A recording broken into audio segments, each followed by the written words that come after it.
Haftar is trying to take advantage of a deep schism within the international community with regards to what they want to achieve in Libya. He knows they are not united. They do not agree on what should be the outcomes of any initiative in Libya. For example, he knows that the US are more interested in the security threats. They're more interested in the notion that terrorism is spreading in Libya. He knows that the French are scrambling to salvage whatever influence they have in North Africa, given that long-term ally Bouteflika has fallen to a popular uprising and that the elections in Tunisia are unclear and nobody knows who is going to come to the presidency in Tunisia. The Italians see Libya as their old stomping ground. They are very upset that the French are heavily involved in Libya. They've been competing with the French with regards to a number of conferences to bring peace in Libya. You'll remember that the French had their Paris conference and the Italians responded with a conference in Palermo. The Italians are also concerned with the migrant crisis. Salvini has made this one of his main policies and he believes that Libya is one of the main sources or the main facilitators of the migrant crisis in Europe. He knows that the UAE are more concerned with eradicating the Islamist elements in Libya and also trying to establish influence in the ports across the Mediterranean in order to have some say. You'll notice that UAE are their maritime policy has resulted in them being involved in Somalia, being them involved in Sudan, heavily establishing their influence in the ports in south of Yemen. He knows that for Egypt is about securing the border, making sure that the Islamists don't come to power in Libya, because that might inspire a movement or a countercurrent to Sisi's current trend in Egypt. The Turks are worried that they are being contained in the Mediterranean. They have antagonistic relationships with Greece, with Israel, with Syria, and as a result, they believe that even key issues such as the gas fields to the south of Cyprus, they believe that all of the parties are ready to agree to contain Turkey. In other words, for Turkey, they need to have some influence over other ports or other Mediterranean countries, including Libya, in order to counteract this particular containment. The Qataris are part of pushing back against this wider UAE-Saudi push against the Islamist trends that was so heavily backed by Qatar. Qatar saw that its allies won elections in Tunisia, the Nahda party, they won in Libya, they won in Egypt, and they've seen that the Saudi-UAE partnership is starting to push back against this particular Islamist trend. Given these divisions in the international community, Haftar is seizing upon this in order to force himself by force. Haftar realized that the international community recognizes power and stability. It recognized Sisi in Egypt even though he overthrew a democratically elected president.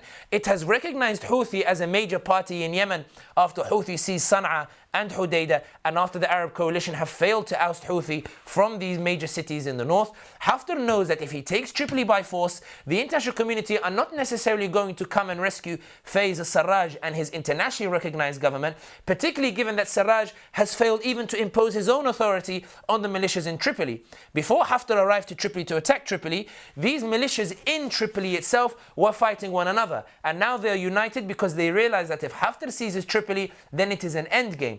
Haftar is taking advantage of this schism in the international community because he believes there are two ways he can win.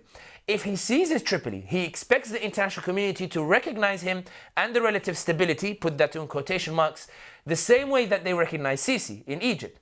He believes that if he doesn't take Tripoli, however, it is impossible for these militias in Tripoli to unite against him. They will remain fighting one another, just as they are essentially antagonizing Faiz al-Sarraj and the internationally recognized government that is backed by the UN.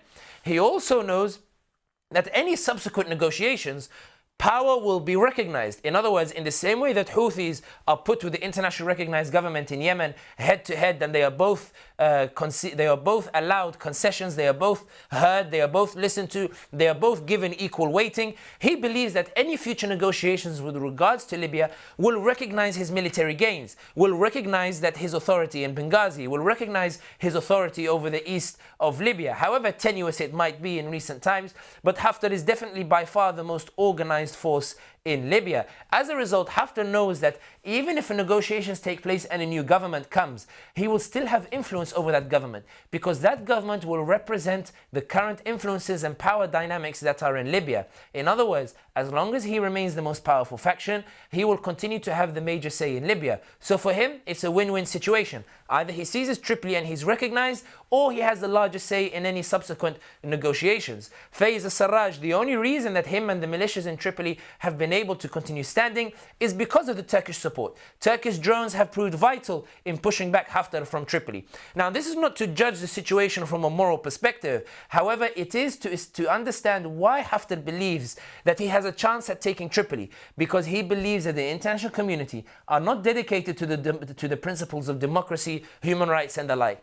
They want an end to the Libyan war. They believe 8 years the Libyan war has been ongoing. Now we're a bit tired as a result of this conflict. We're a bit tired as a result of the security threats. We're tired as a result of the migrant crisis that has caused the European Union to question its union and caused friction between Italy and Brussels and Berlin and Paris. As a result, anybody who's willing to bring stability, we're ready to recognize it, just as we recognize Sisi. This is the attitude of the international community, and this is the main driver behind Haftar's attack on Tripoli.